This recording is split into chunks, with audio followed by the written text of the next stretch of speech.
Far left streamer Hasan Piker, he's become a big part of the progressive movement. I want you to just listen to some of his past very controversial comments. Watch this, please. If you cared about Medicare fraud or Medicaid fraud, you would Rick Scott.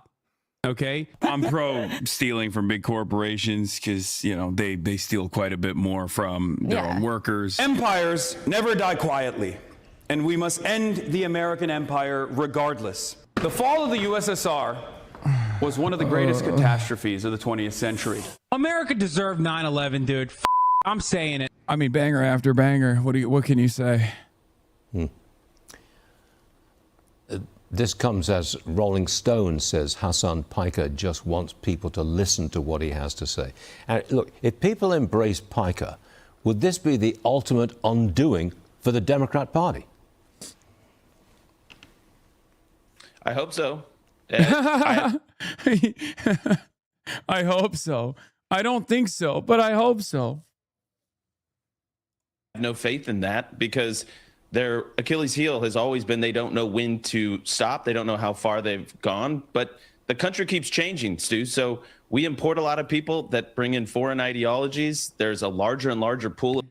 It's beautiful that immediately the reasonable Republican concern immediately turns to great replacement theory. Like, remember, this guy's supposed to be the moderate Republican, right? Turning Point USA, spiritual successor, not as ridiculous as like a Nick Fuentes type, right?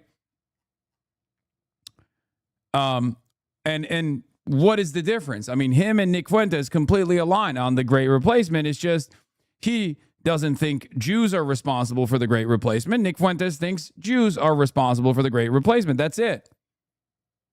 But they still agree that the Great Replacement is taking place, that the Democratic Party, like he would probably say George Soros is doing the third world migration into the United States. Nick Fuentes says it's all Jews. So even on that front, there's not like a big fundamental difference there, right?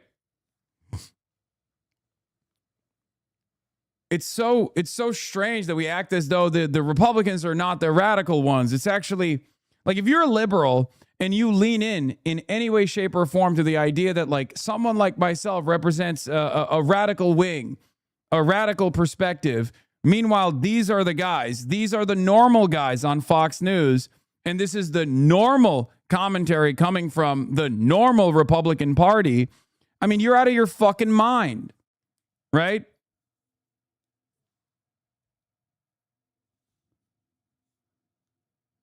You're out of your dang mind. What are we talking about? It's completely ridiculous. People that seem to lack good common sense and seem to respect the American way of life and the things that have made this country great. So I hope so. I hope that would be right, because even all of those clips, you've left out so many about how he's excited about impoverishing the white middle class, how he jokes about a better era when we go back to lynchings when it comes to black people. Wait, what?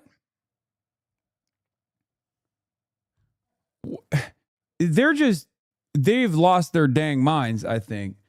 That one is what I don't even know what that is a reference to. Is that the one that like they put up as a hold on. That was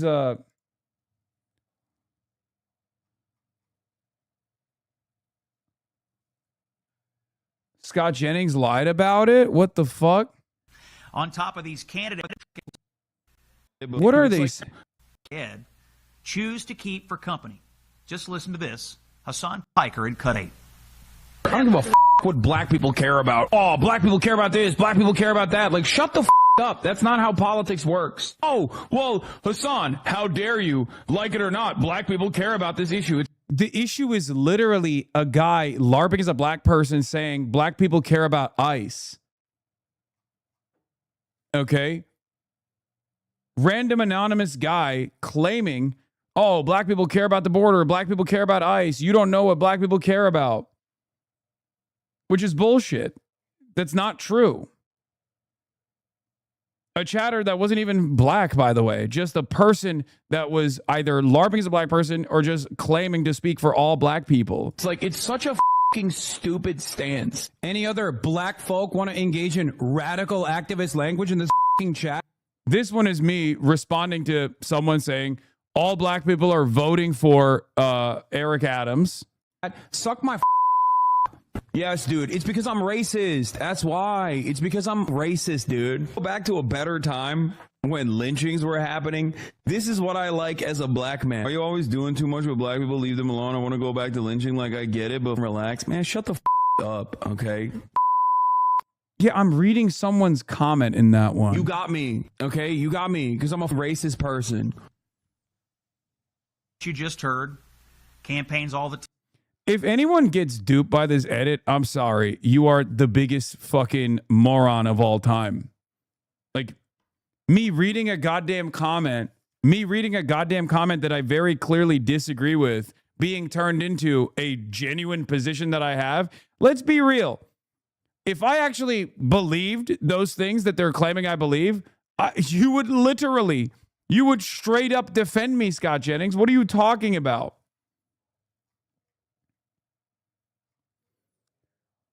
When I say, yeah, I'm a racist, you got me, I'm being sarcastic. The fuck? 5 jump cuts in 10 seconds. What are we doing?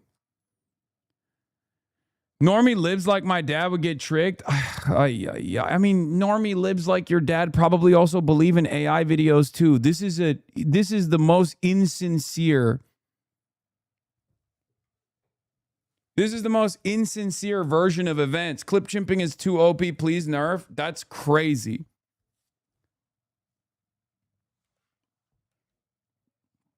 Seven 3-second clips sequenced together by the Republican Party.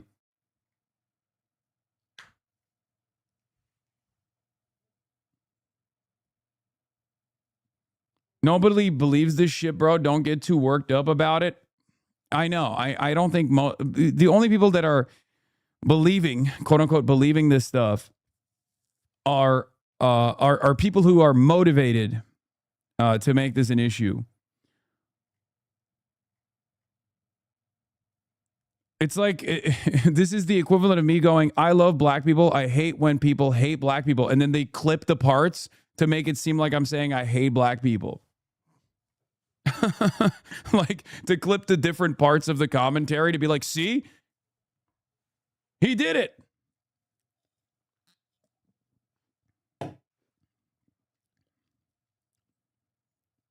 It's incredible. The problem with this though is that this kind of narrative would have no partisan. This kind of narrative would immediately fall by the wayside for partisans. Like Democrats would look at this and go, what the fuck are you talking about? This dude is literally an advocate for Black Lives Matter from the start. You're out of your dang mind. Saying these are his positions is totally ridiculous. If these were actually his positions, you'd be in support of him. But the issue is CNN, MS Now, a lot of legacy publishers will not do that. A lot of legacy publishers are not going to go out and say, this is total partisan hackery. You've chopped up the things that he's saying in an effort to present him as like being anti-black, when it's very clear that's not the case. The problem is a lot of establishment media, a lot of mainstream media, a lot of conservative adjacent media also see me as a problem. They see me as a problem for other reasons. They don't see me as a problem because I speak out against police brutality. They see me as a problem because I'm a prominent critic of Israel. Okay, let's be real. Scott Jennings is, by the way, directly paid by the pro-Israel Hasbara network. We know this to be the case.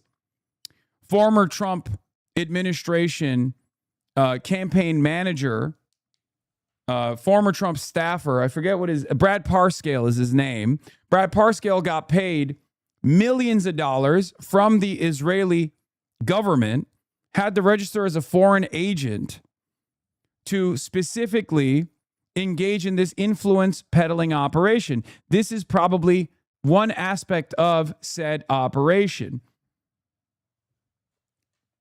Okay?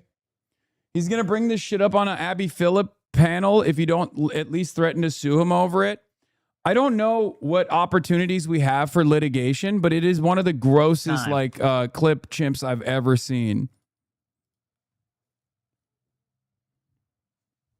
But Scott Jennings is a part of Salem Media. Salem Media is the white nationalist, Christian nationalist network, right?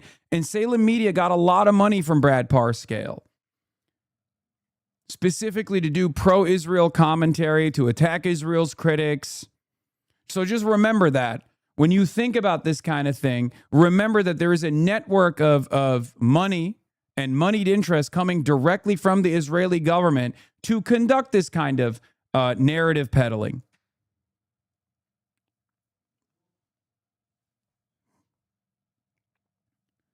Happy to help form a litigation team for you to go after these clowns. I mean, I'll look at what options are available to me. Because yeah, this is completely out of control. I mean, it's such an unbelievable attempt to slander, to smear. I don't know if there is I don't know if this is correct or not. I mean, I don't know if there's an opportunity here. Not this is correct or not. I don't know if there's a opportunity here to pursue litigation. Probably. It's one of the it is one of the instances where it is very clear that they are chopping things down. I don't know what the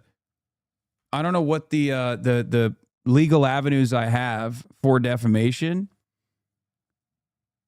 Like, I don't know if there are other previous cases where someone has just been like clipped like this so blatantly to present the exact opposite of their position.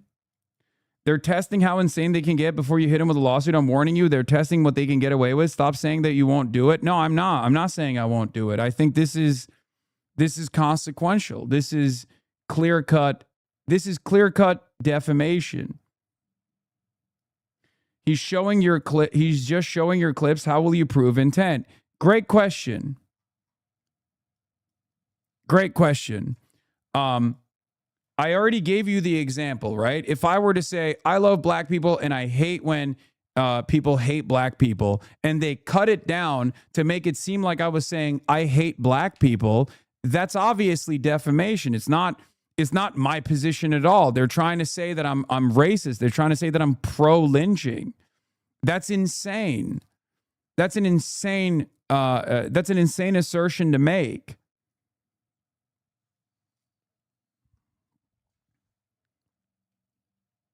The edit itself and the additional commentary surrounding the edit itself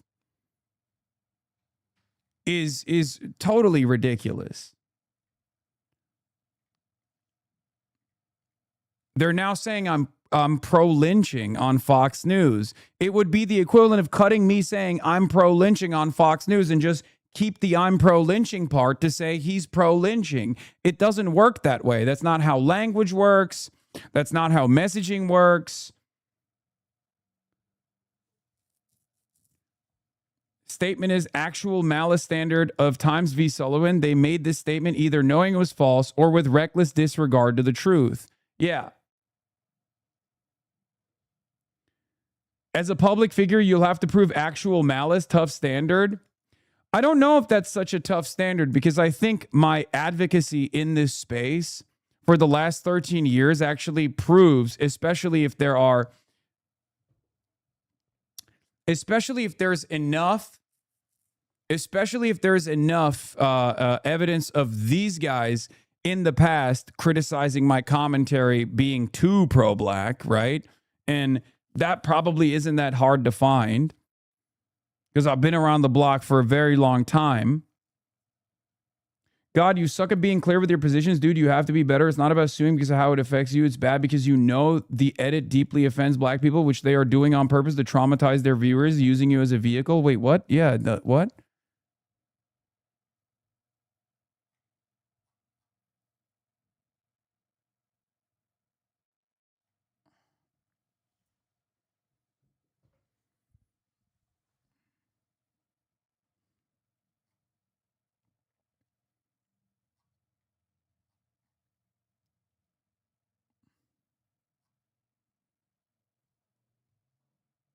In any case,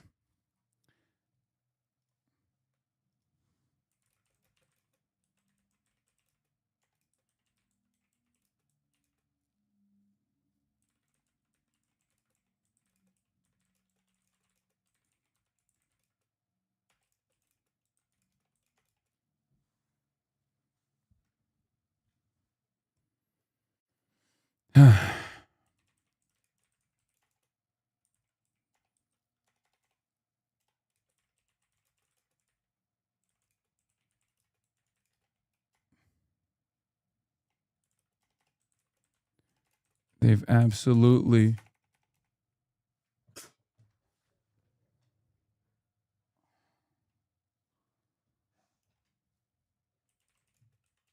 crossed the...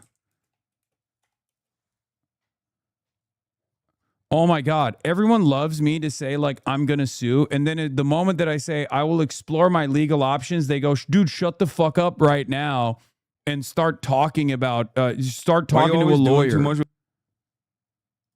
with black people, leave them alone. I want to go back to lynching. Like, I get it, but fucking relax. Man, shut the fuck up, okay? God damn.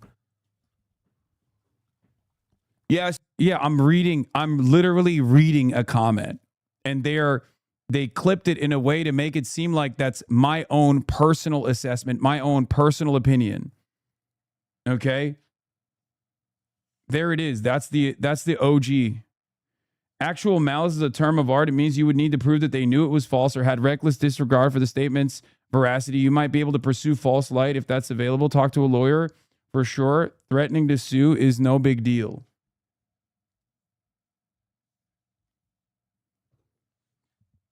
Like, look at all of the surrounding evidence that's readily available that's lost in the context here in the way that they cut this. I'm sorry. This is clear-cut, reckless disregard for the truth, especially considering that I'm reading someone else's comment and saying I disagree with it. There is 0% chance that the person who clipped it, the Republican NRSC account that clipped this and put it in a compilation, thought that this was a sincerely held belief of mine. Because if they did, they wouldn't have actually taken the time and effort to just zoom into my face. They wouldn't have taken the time and effort to clip just me reading the comment.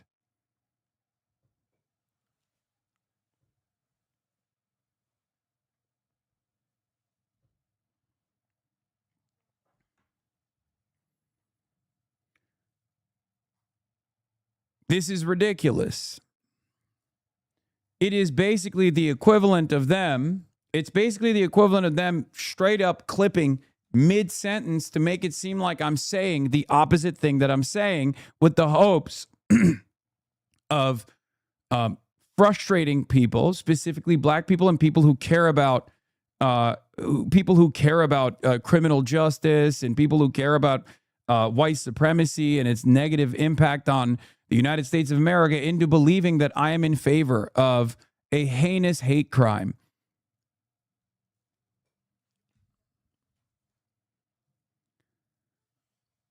It's ridiculous.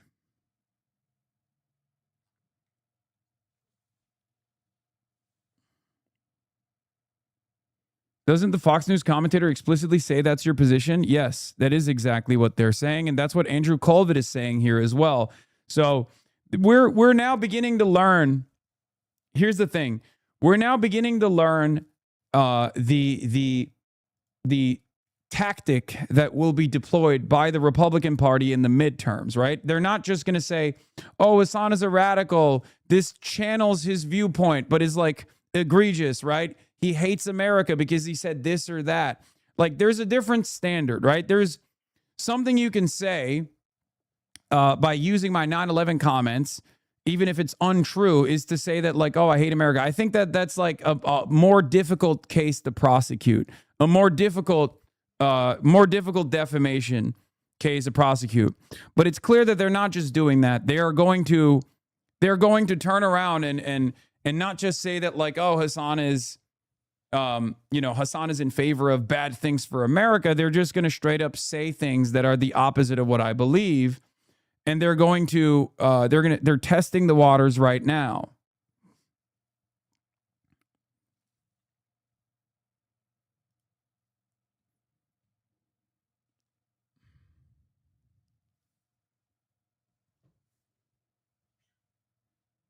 There's a precedence, a particularly relevant case of Virginia Citizens Defense League versus Keurig in the U.S. Fourth Circuit. They won $12 million. I said that they basically, this DSA movement is motivated by a hatred of white America. Well, actually, it turns out they hate anything that gets in their way. Any group that doesn't get on and refuses the revolution, that's who's up against the DSA. And so Hasan Piker is a malignant, parasitical force in American politics, and I hope he's rejected as he should be. So I just don't understand why more Democrats are not calling him out. Perhaps it's because you guys have made up a fucking phenomena, and most people are of sound mind, and they recognize that you're insincerely launching this conquest. Because they want the attention. They want to be, they believe that Hasan Piker has captured some base energy, some grassroots energy. They don't want to be outflanked on their left, so they embrace him, they put their arm around him, and they try and explain away all the crazy things he said. That is a very disastrous policy and approach for our country. It really could lead to disaster for them, but I think they're willing to take that risk right now if it means they can win a primary, and that's a real cowardly place to be. This Friday, the Democratic Socialists of America throw a Y2K-themed prom in Los Angeles. They're charging people for tickets, the money going towards the group's political campaigns. Can you tell me why they would have a Y2K theme? I think they think it's retro and cool. I think it's cringe. All right. What? What the fuck does this have to do with anything? How is this? What the fuck are they doing, man? What does that mean? Like, are you scared of Y2K happening? It's so confusing. It's going to be a masked celebration, if you would even call it that, of a bunch of people that are hypochondriacs with purple and green hair and asking for points of personal privilege. I cannot imagine a worse place to be. But that does sort of capture the ethos of the younger wing of the DSA party. And so, unfortunately, I'm sure it'll be well attended. I like your use of the word hypochondriacs. I shall use it myself. I'm going to steal it from you, okay? Andrew, it was a real pleasure. Thanks for being on the show. Good. Thank you very much. Democrats look to regain control of Congress. Twitch streamer Hasan Piker has emerged as a lightning rod within the party. The fuck? Who is Hasan Piker, prominent streamer dividing the Democratic Party? KATV? What the fuck? Progressives embracing his young male audience, while moderate Democrats have pushed back. This aired on local Sinclair media in the country? What the fuck? Now local Sinclair media is up my ass too? Holy moly. Oof. Rupert Murdoch is obviously put the crosshairs on me, and now we got Sinclair on top of it too. Jesus Christ. Against his inflammatory rhetoric. I do legitimately think these guys are trying to get me fucking killed. I will say it. I mean, it doesn't feel great to be in this situation, but it is it's obvious that the narrative is set in where the goal here is to just basically say, like, this is the most nefarious, most toxic force in American politics. Someone has to do something. The National News Desk, Jeff Harris joining us. We know Piker has been campaigning with multiple Democrats this primary season, including Michigan Senate candidate Abdul El Sayed. Tell us more about this controversial streamer. So a 35-year-old Twitch streamer born in New Jersey, Piker has quickly emerged as an influential figure within the Democratic Party. His digital following reaching millions and millions each and every month, but his comments, both past and present, have caused some division, specifically on U.S. foreign policy, terrorist organizations, and geopolitical conflicts. I love Lenin, I love Fidel Castro, and I love Che Guevara. They are genuinely heroes. From praising Marxist and anti-capitalist ideology to denying sexual... Yeah, I mean, I stand on that. There's not, that's crazy. Violence committed by Hamas. Bro, what rapes did Hamas do? What are you talking about? And praising foreign terrorist organization Hezbollah. What my favorite flag? Yeah. Hezbollah. Look it up. Oh. I'm not even kidding. It's actually a dope flag. Hasan Piker, who began Twitch streaming in 2018 and once said America deserved 9/11, has emerged as one of the most recognized and influential voices on the American political left, specifically among younger Americans. His Twitch account, 3 million followers, Instagram and YouTube, 1.9 million each, plus X, 1.7 million. With our research showing over 14 million every month watch his monthly live Twitch streams. If October 7 was a genocide, I can't even do it. I'm sorry. That's so stupid. A Democratic socialist. I mean, October 7 was not a genocide. It's, again, long-standing ties to the DSA. As his reach grew, Piker started to become more vocal politically around 2025, ramping up those efforts in 2026, endorsing Democratic Progressive Michigan Senate candidate Abdul El-Sayed. The party bosses are mad that they can't control the will of the masses anymore. They can't dupe people into voting for their hand-selected pick. Plus, Wisconsin gubernatorial candidate Francesca Hung, a DSA member who supports abolishing ICE. A 1-year data center moratorium. Yes. Breaking up big ag. Yes. Public grocery stores. Yes. When it comes to El-Sayed, he is among those facing backlash for campaigning with Piker, actions he has recently defended. Do you plan to continue to campaign with Hasan Piker in the general election campaign? Look, I'm less concerned now with who I'm campaigning with, a lot more concerned about who I'm campaigning to. Meanwhile, more moderate and establishment Democrats have torched some for their relationship with him, specifically not pushing back on his comments. If somebody says a woman being raped doesn't matter in the grand scheme of things, it's okay to call that person out.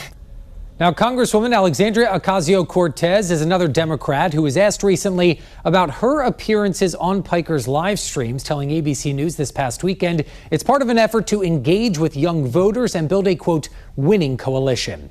Reporting for the National News Desk, I'm Jeff Harris.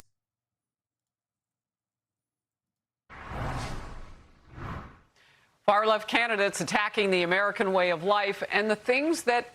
Maybe the goal is to make people stop watching the stream because of how much you have to cover this shit. Please do something about this shit. It's so annoying, lol. I think that's not the goal. I think that is an unfortunate byproduct of the broader media trend that's taking place.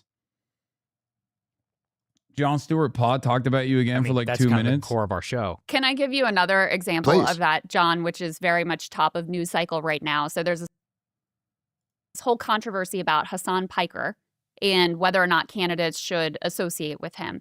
And Abdul El-Sayed famously had a rally with him, so he's being targeted right now as how dare you associate with this guy who said all these terrible things. The clip that they usually point to is where he says we quote unquote deserve 9/11, when he's talking about the concept of blowback, and for which he has since apologized.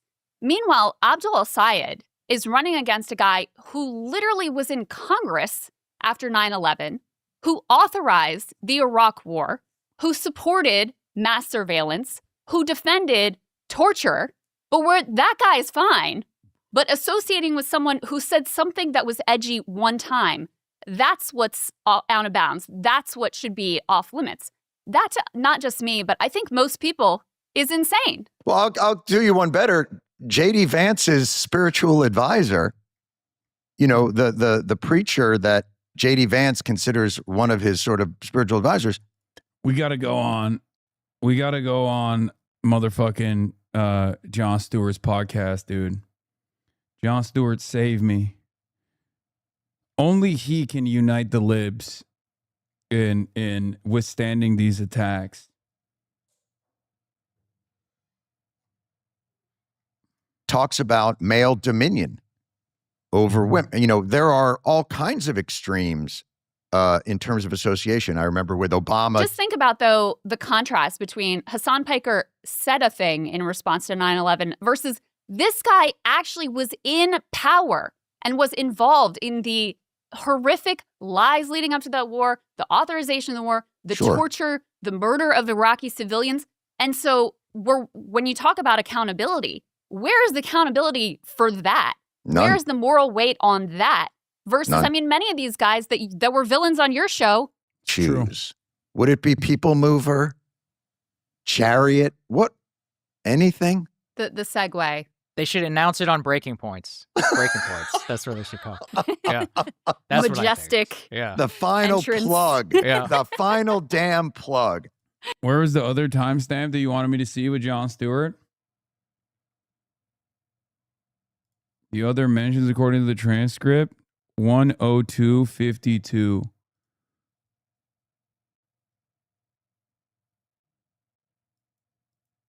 How do you see the left policy? What's socialist about it? How do you see the left? What would be your, greatest criticism of them, and what would be your fix to that? How could you see them recovering from that? So, I mean, look, I do not speak for the right. So I'm a very unique person. I don't really care about Hasan Piker. I did an event with him. He was fine. We were perfectly cordial. I actually think he's not nearly as radical as a lot of people think that he is. And so, I don't know if I'm the best person to answer, but like from my perspective, here's what I would say is that fundamentally what I think, you guys talked about, there's been a lot of like, cultural issues and all of that are nonsense.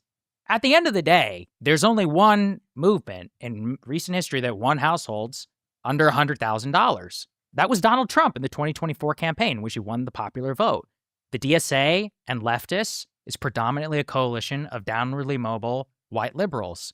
A lot of people who don't have a 4-year college degree find the movement distasteful or distrust them. We saw that just what happened in the Abdul El-Sayed campaign in the primary election, where you had older black voters or traditional political constituency and households that don't have 4-year college did not vote for him. But still vote. I mean, that was a Democratic primary, but go ahead. Right, but that's emblematic also in the general election results of 2024. So if we try to transpose those two things, the most likely predictor of what your politics are in this country is whether you have 4-year college degree or not. And if 4-year college degree is also correlated highly with income, the Democratic Party, while may having economic positions that supposedly benefit the working class, is not convinced the working class of that. That's just empirically true. Right. And so that's kind of like my criticism, if you will. If it's, Crystal gave her speech, so I'll give my worst case, my worst faith interpretation would be it's class cosplay. I mean, fundamentally, it is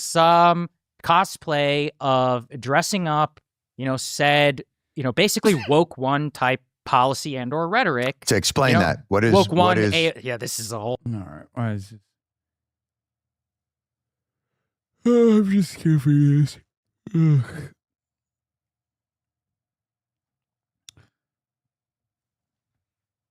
Bad answer by Bernie. What was this?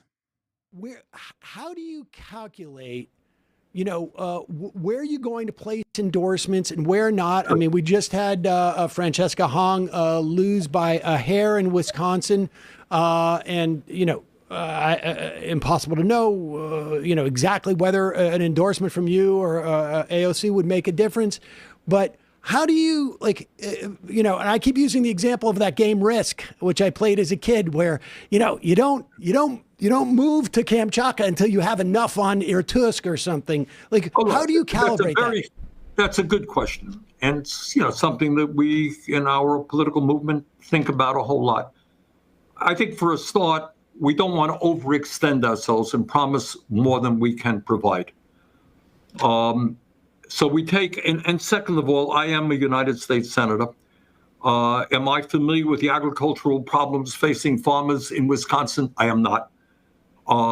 Do I know something about what's going on nationally? I do.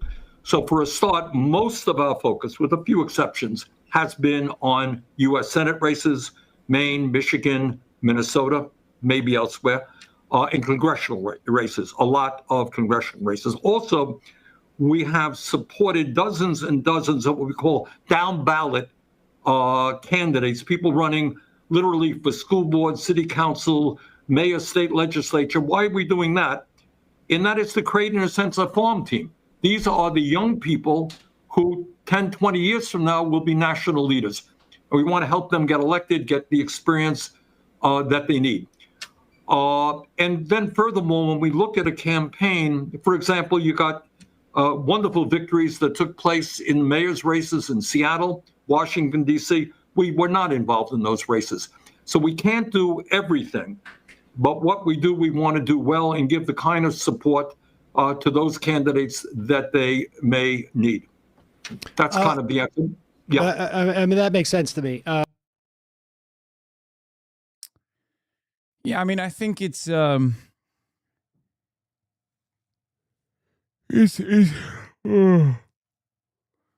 not helpful to lay the responsibility in the hands of Bernie and AOC. Do I wish that they endorsed Francesca Hong? Absolutely. But we should have been able to out-organize. I mean, the victory was so close. You know? It was so close. Bring us together. It's literally the difference. What the fuck? No, I understand that. Critics are highlighting resurfaced comments like this from Michigan Democrat Senate candidate Abdul El-Sayed. Football is very much associated with a particularly masculine and oftentimes toxically masqueline This is culture. the one. This is the insane so one, much of it right? would- This is the insane one where like C.J. Pearson basically tries to say that, I mean, his past radical comments are not radical at all. Like, it's just fucking ridiculous.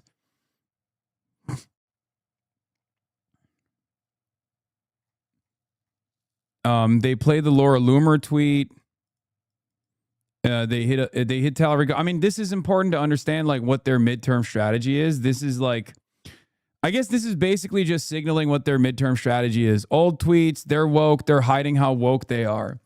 At a time when people are so negatively polarized against anti-woke, I don't think that like highlighting how woke people used to be is going to be as salient a narrative as these guys think it is. You know? Bring us together. with a whole team, and you really aren't allowed to show pain or vulnerability. That's part of the sport. What about the Detroit Lions and the NFL? I think they bring a lot of revenue into that state.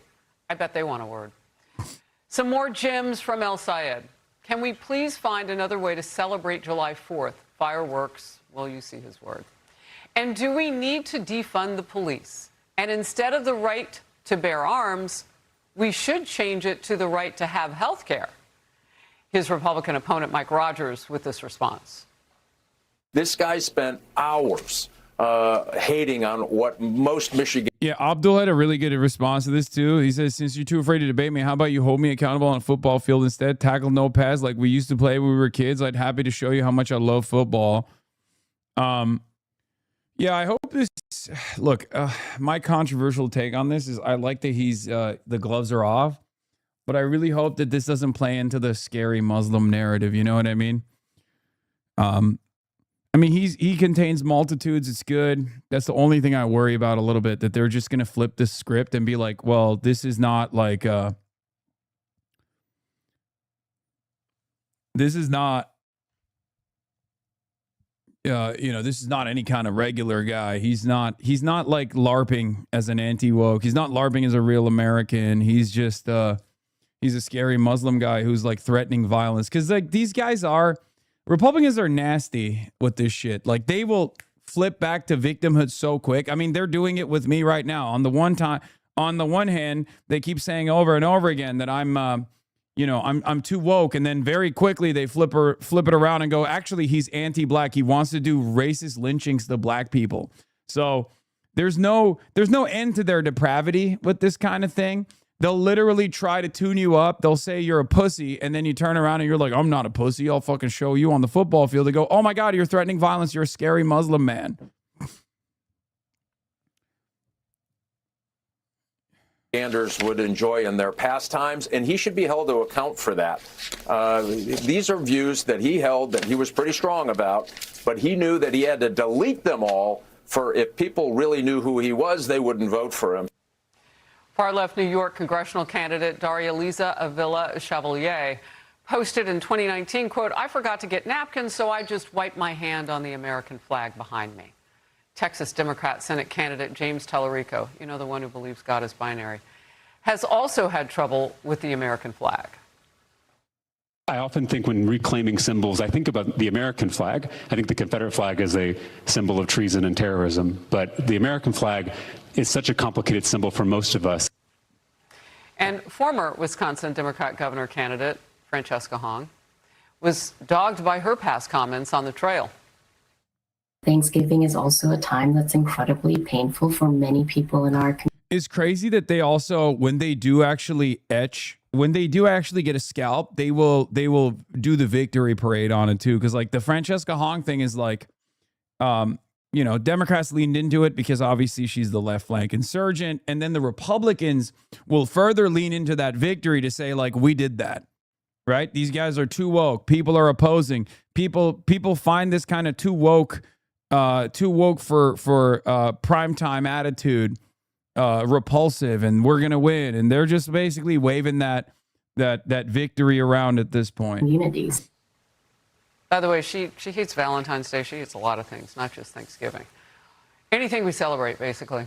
Hong walked back those comments 2 days later, saying that Thanksgiving is her favorite holiday. These candidates have said their views have evolved, but it still gives Republicans new talking points in their arguments that the far left values do not align with mainstream Americans. In focus now, CJ Pearson, podcast host and Next 250 PAC chairman. Great to see you today. Why do they want to put pressure on what makes us American? How old is this guy? He's like a baby. Why do the Republicans have like a baby incubator? Here's a 12-year-old to give us insightful analysis on where the far left radicals are is so funny.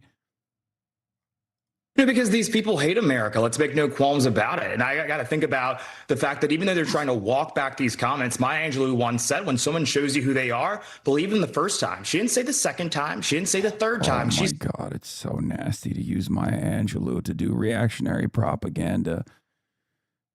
Oh my God. Oh my God. Said the first time, and certainly not when they're trying to gaslight an entire electorate. So when I hear Abdul Al-Sayed say that he wants to abolish the Second Amendment, I take him at his word. When I hear Francesca Hong, dunking on time-favored American traditions, I take her at her word. And when I hear socialists trying to hide behind the acronym DSA because they don't want to stand behind what they're actually... Wait, what does the S stand for? What do you mean? The acronym DSA, it just means Democratic Socialists of America. What the fuck? Again, classic instance of just lying, making it seem as though there's some sinister purpose. Making it seem as though the Democratic Socialist movement is actually terrified of the word socialism. That's why they hide behind the acronym DSA. That's not the case. Oh my God. Every aspect of this is just so tuned up, so frustrating. Running on, which is objectively just plain downright socialism, I take them at their word. And the American people ought to do the same. I love what she taught you. Yeah, don't give them too many tries. Just believe who they show you they are the first time. Look, we're seeing now past video of Francesca Hong. She just lost in Wisconsin. We get that. She's hanging out with Hasan Piker, very toxic, dangerous streamer with his words, at least. Also, El Sayed was with him the night before his victory a couple of weeks ago. Piker is now objecting to what he deems as a threat against him. That's despite repeatedly making horrific threats against all sorts of Americans in this country. Conservative activist Laura Loomer posted this weekend, quote, "One of these days, Hasan Piker is going to talk bleep to the wrong person, and then I'm going to make that person..." Dude, they're getting unbelievably shameless. I mean, this is no longer just like a slander smear operation. They're just actively highlighting people putting a hit out on me. Okay? That is crazy. And what's even crazier is the fact that Neera Tanden is literally quote retweeting this person. Neera Tanden, prominent president of Center for American Progress, sitting on the board for Center for American Progress, the premier quote-unquote left-wing think tank. That Neera Tanden reposted Laura Loomer's deranged rants, claiming that I was doing ninja tequila, as in hiding my true radical Islamist jihadist perspective. It's just unfiltered Islamophobia. And Neera Tanden supposedly a progressive figure in Democratic Party politics, reposted that, retweeted that. A give, send, go. Piker responded with prominent MAGA crazy, actively contracting a hit out on me. Let's listen to Piker. If you cared about Medicare fraud or Medicaid fraud, you would Rick Scott. Yeah, kill them. Kill those motherfuckers. Murder those motherfuckers in the street. Let the streets soak in their red capitalist blood. Didn't he go to war and like literally lose his eye because some mujahideen, a brave soldier, his eye hole with their? Isn't that how he lost his dumb eye? America deserved 9/11, dude. I'm saying it. And this is the man many Democrats continue to be seen with. Francesca Hong, Abdul El-Sayed, Bernie Sanders, AOC, Ilhan Omar, and more. You know, CJ, there was a call from one of my Democrat guests. I mean, the question is pretty simple. Like, if I were to say what Laura Loomer said about me, about Rick Scott, I would get a call from Secret Service, right? I would get a call from the FBI. My comments about Rick Scott were very clearly not a call for an assassination because I was responding to what Mike Johnson was saying. It was more so about the hypocrisy of the Republican Party. It was about the hypocrisy of the Republican Party, not necessarily caring about Medicare fraud at all, because Rick Scott is the award-winning Medicare fraudster, right? So it's very clear what she's saying, and it's also very clear that Republicans have basically unlimited bandwidth to say whatever they want about their political opposition. So this is moving beyond the smear territory and moving into someone should do something about Hasan Piker territory, just fomenting so much hatred with the hopes that, you know, someone who's watching Fox News tries to, you know, take violent action against me directly or my family. I mean, this is not new for Fox News. This is something that, what's his face? Yeah, Tiller, the baby killer territory is where we're arriving at. Yeah, George Tiller, the O'Reilly Factor. Tiller was discussed in 28 episodes of the Fox News talk show, The O'Reilly Factor, in the years leading up to his death, focusing national attention on his practice. Although he later denied it, the show host Bill O'Reilly sometimes described him as Tiller the Baby Killer, a nickname that Congressman Bob Dornan had used on the floor of the U.S. House of Representatives. In November 2006, O'Reilly aired an exclusive report on the O'Reilly Factor, saying that he had an inside source with an official clinic documentation indicating that Tiller performed late-term abortions to alleviate temporary depression in pregnant women. O'Reilly characterized Tiller as a savage on the loose, killing babies willy-nilly, and accused him of operating a death mill and of protecting the rapists of children. He suggested that Tiller performed abortions for women who had a bit of a headache or anxiety, or who felt a bit blue. In June 2007, O'Reilly said on air that he would not be Tiller if there is a judgment day, also including in that judgment Kansas Governor Kathleen Sebelius and other Kansas politicians who support Tiller's business of destruction. O'Reilly's campaign against Tiller included the on-air disclosure and confidential patient information provided by former Kansas Attorney General Phil Kline. For this breach of professional conduct, Kline's law license was eventually suspended indefinitely. But they haven't gone this far with you, though? You think they haven't gone this far? They've gone way further. What are you talking about? Bill O'Reilly did 28 instances of news coverage on George Tiller before someone went to the church that he was at and killed him. O'Reilly denied responsibility for Tiller's murder and defended his campaign against Tiller, saying, "When I heard about Tiller's murder, I knew pro-abortion zealots and Fox News haters would attempt to blame us for the crime, and that's exactly what has happened." The level of slander, smears as an America hater, as a terrorist, as the arch terrorist, Islamist jihadist that wants death and destruction for all Americans, that wants to murder Americans left and right, that wants to lynch black people, but also is is anti-white and wants to do the great replacement, which is completely fucking ridiculous. I've already had Rupert Murdoch's media outlet outside of my house twice. Twice now. Once with a drone, with aerial photos of my house. What do you think that is? Why do you think they're doing that?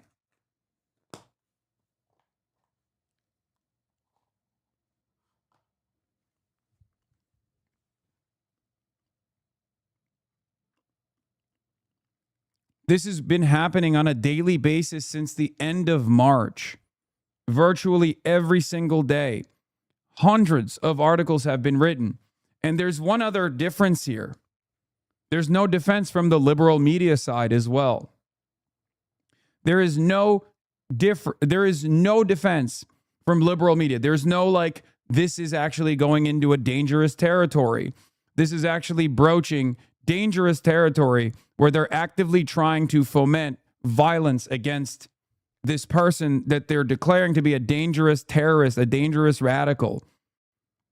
These are the same people who also complained and said that their Nazi policies were actively, their Nazi policies should not be called out as Nazi style policies because that they were, you know, threatening violence against prominent Republicans.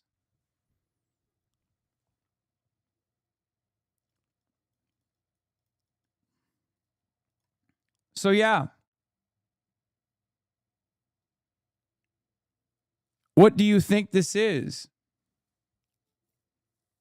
And it only is taking place because I made the foolish mistake of throwing this community's weight around in elections. First and foremost, the goal here is, of course, to engage in a disciplining operation. So anyone else that wants to do this, think twice before attempting.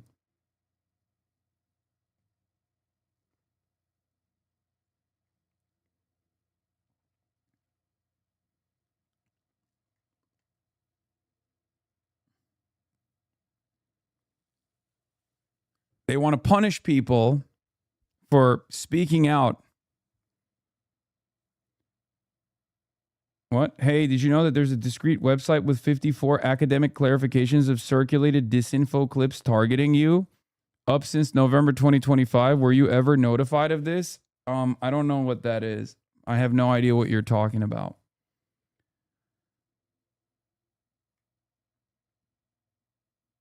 Yeah, I mean, this is a threat.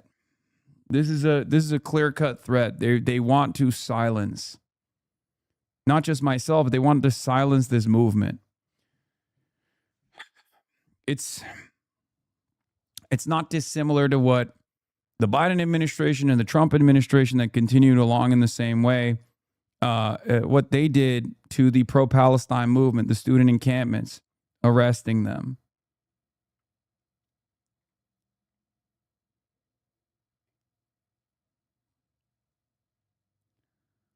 What's remarkable about it, once again, is the fact that Democrats were like, we got to activate young men. We need our own Joe Rogan of the left. Who's the Joe Rogan of the left? Oh, it's Hasan.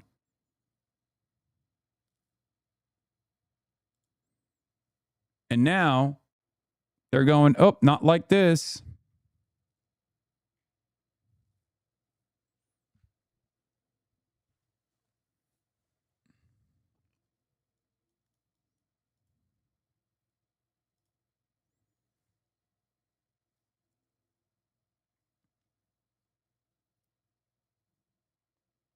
So yeah, this isn't a great situation to be in, I won't lie. I mean, I'm a very stubborn person, so I'm going to continue pushing through it, but hopefully they'll let up at some point. But it's crazy. Earlier this hour, well, they just need to stay away from him. You know, the problem with that is it's not the vicinity. The problem with this, you just laugh or complain about this instead of taking legal action and demanding them to apologize and retract. That's how this shit spread, and that's why COVID is repeating it too. You don't fight these lies. You just let them get away with this. Not smart. Start fucking demanding apologies and retractions. Thanks, Chatter. Thank you to for the Hasan advice. Piker. It's the participation that they have with him. Like, I don't think there's much difference between these candidates and him, whether they sit next to him or not. I think one of the worst aspects of this is how lonely it is here. I'll be honest. I have my community. I have this movement broadly, but like everyone is obviously busy with their own thing. But it does suck that there are very few, like, candidates, politicians. They love what we have to bring to the table. They love the fundraisers. They love the rallies. But it does kind of suck at times. And same with media. Media loves giving me coverage, but there's no pushback against this shit until it's going to be far too late to push back at all. And even then, I'm not so certain. Like, I'll be honest, I feel like if someone assassinated me, I don't think the Democratic Party would, there'd probably be plenty of Democrats who'd be throwing a fucking party. There wouldn't be a shit ton of prominent Democrats who would be like, this is unacceptable. How do we get here? Because we all know how it got here. It's happening right now. It's happening right now in broad daylight, and no one is saying a damn fucking thing. It's crazy. What's your take? No, you're exactly right. You know, these people spend so much time talking about universal health care. They need to talk about universal therapy. These people have just absolutely lost the plot. You know, look at what this guy is saying, and he represents an increasingly large swath of the electorate of the Democrat Party. They can't run away from this base. In fact, this base has overtaken the Democrat Party. Just this past week, Chuck Schumer was forced to endorse these DSA candidates, and I guarantee you there's a lot more coming down the pipeline. Well, over the weekend, a news anchor pressed El Sayed on Hasan Piker's controversial 9/11 mark. Watch. I think Hasan himself would say that was a dumb statement. He disavowed it. So yes, America didn't deserve 9/11, but you know, to sit here and play gotcha politics with a dumb thing somebody said out of context that they disavowed themselves to say, oh well, what does that mean about what you think? I want to be held accountable for what I say and what I do, rather than this idea that we're so stuck in cancel culture that all of us agreed was a bad idea back in 2020, but we seem to want to bring back. Yeah, but El Sayed used him on the night before of that victory. Like, they'll use this guy. They'll take him. They'll pull him out like a boogeyman whenever they need. Yeah, you're exactly right. And it's absolutely insane, too, that he says that we need more context to understand, Hasan Piker saying that America deserves... No politician ever, I don't care how progressive they are, will ever give a fuck about you. It's time you realize this. I mean, it doesn't matter. It doesn't matter. As long as they put the policies in the bag, I'm there. Okay?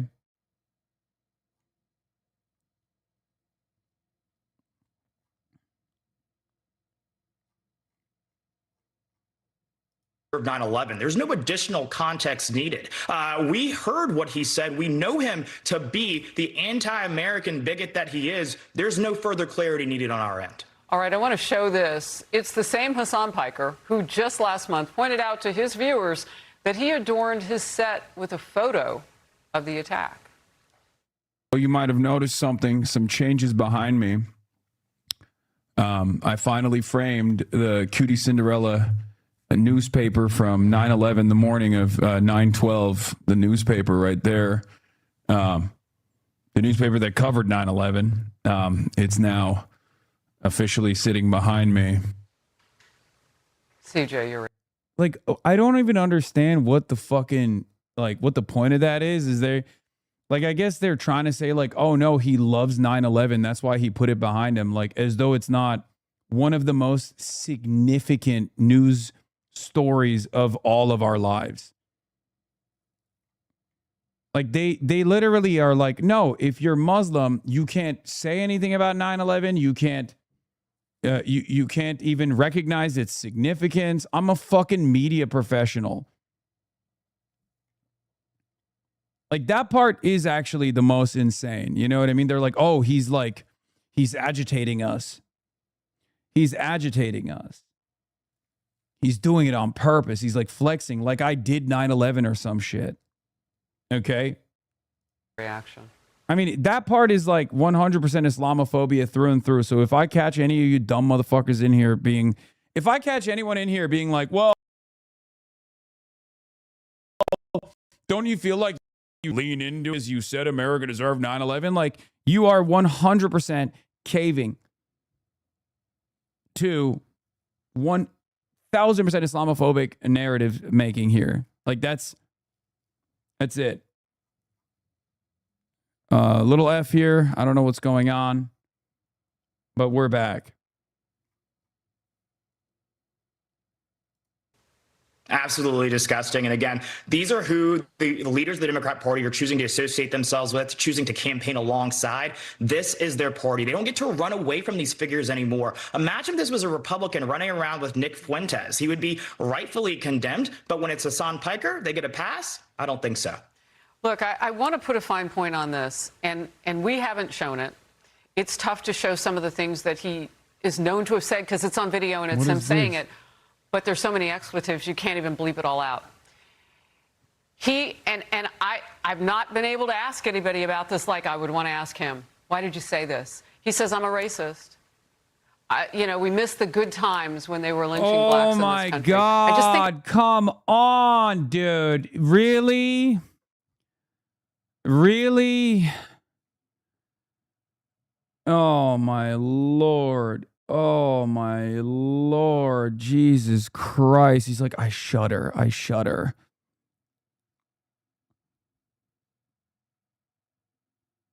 No one but American-born citizens should be allowed to hold any government position. This guy has probably no idea that myself and Abdul El-Sayed are both American-born citizens.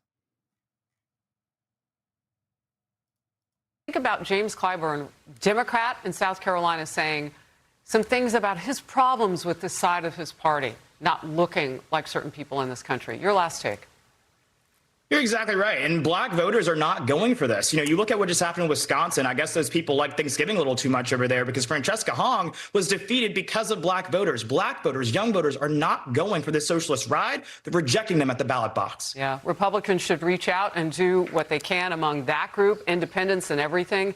They've got time. CJ Pearson, great to see you. Thank you. Jesus Christ, dude. Holy shit. That has to be an easy defamation case? No? Yeah, 100%. It's like, I've never seen this level of lying. Like, even with James Tallarico and stuff, like, they'll clip them out of context. They'll try to make it seem like they're more woke than they are or anything like that. But in this circumstance, it's like a very overt way to lie about something so heinous.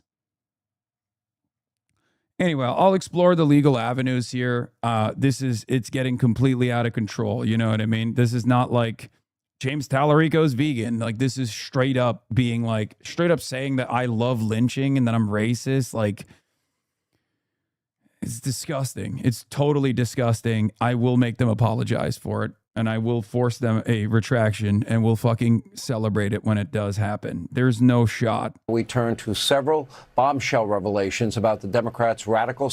Yeah, but ultimately, like I said, this kind of culture war narratives, I don't think are going to work as effectively as these guys think they will. Especially because we have to be everywhere all at once, and we have to remind people of what Republicans are saying, what Republicans are doing. So yeah.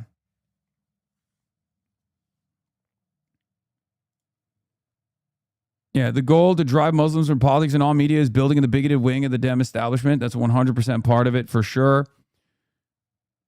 This unspeakably evil, clear-cut defamation, and they're doing it because they can't compete against Abdul Hassan and the Dems in the realm of policy. 100%.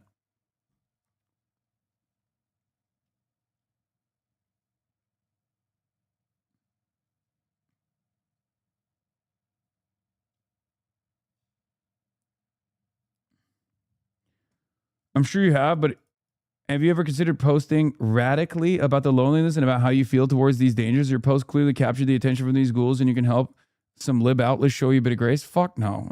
No, dude. Remember, everyone operates with the notion that their enemies are ontologically evil. It'll just be a moment of celebration. It'll be like, see, we're winning. That's it. There's never been a moment where I've been like, radically transparent about how I feel about these sorts of things. And then that caused people to be like, you know what, I'm gonna second guess what I feel about this guy. Senate nominee in Michigan. On social media, Abdul El-Sayed portrays an over-the-top, happy-go-lucky activist, loves to sing and dance, but in reality, El-Sayed's policies, guess what? And policy positions, associations, as we already know, past comments, that paints a very different picture. In addition to hating Michigan's storied Mackinac Island, there is a long list of other wonderful American things. I have an interview with Aisha Wahab in a second. We're going to be talking about her race. At 3 p.m., I'm going to be talking to Aisha Wahab, who has a special election coming up. AIPAC has been dumping boatloads of money into it. I want to bring some attention to this race. It's California 14 candidate to replace Eric Swalwell. Abdul El-Sayed apparently absolutely despises, according to the K-Files. What the fuck? ACLU and CARE, the guy who was just interviewed on Fox News, is going to be running a pink wash super PAC. Check out their partners in language. Next 250, a new declaration for America. This is it? Wait, they're partnering with like ADC? What? A report on CNN, a now removed video from 2024 shows El-Sayed complaining, quote, fireworks suck. I love fireworks. Anyway, he begged Americans to find a different way to celebrate the 4th of July, citing concerns over the environment and children and pets. But that's not all. In another deleted video from 2022, get this, El-Sayed mocking concerns surrounding the crisis at our southern border, proclaiming that the border, quote, doesn't even make the top 5 among issues that people in the U.S. actually care about, that affect their lives, according to the same report. Other clips show El-Sayed calling for the Second Amendment to be repealed, replaced with a right to government-run health care. And the newly nominated Democrat also trashing football over its toxic masculinity. Take a look. Football is very much associated with a particularly masculine and oftentimes toxically masculine culture, and so much of it was about you wanted to be able to get back up and play for your team, and you really aren't allowed to show pain or vulnerability. That's part of the sport. All right, in a state dominated by the Michigan Wolverines, Michigan State football, the Detroit Lions. I don't think that's going to go over very well. But according to CNN, El-Sayed even compared football to slavery, openly questioned if the sport could be, quote, ethical. Apparently, El-Sayed also had ethical concerns about cash bail in prisons. Take a look at this. We've got policies like money bail, which basically force people into jail because they're poor. And beyond that, right, the broader question of how many people are left languishing in prison facilities who don't need to be there.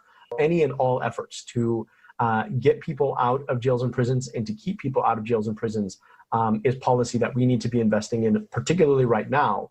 But this doesn't end when the pandemic's over, right? We shouldn't have to have a global pandemic to force us to find our humanity. This should just be what we do because it's the right thing to do. So El-Sayed has a lot of deeply profound ethical concerns about cash bail, football, fireworks, but he has no problem at all with his buddy, his pal, his BFF, Hasan Piker. You remember the guy that called for the streets to run red with the blood of landlords? The guy that, of course, praised 9/11, blamed America from a 9/11, praised Hamas, trashed African Americans. The guy that dresses up like Chairman Mao, his friend. In a statement to CNN, the El-Sayed campaign is trying to distance their candidate from nearly all of these past positions. But keep in mind, these are recent comments from El-Sayed, some within the last 2 years. Now, much earlier, a 2009, as a medical student, Abdul El-Sayed was interviewed by the New York Times for an article about Islamic banking unearthed by the Washington Free Beacon. Traditionally, in Islam, interest on loans is prohibited, creating the need for alternatives to mortgages. But El-Sayed took it a step further, telling the Times, quote, ultimately, the question is, when I die and stand before God and go through everything I did in my life, I don't. All right, we're gonna start our we're going to go into our candidate interview with Aisha Wahab, like I said, running for California 14. Okay. Aisha Wahab is a California 14.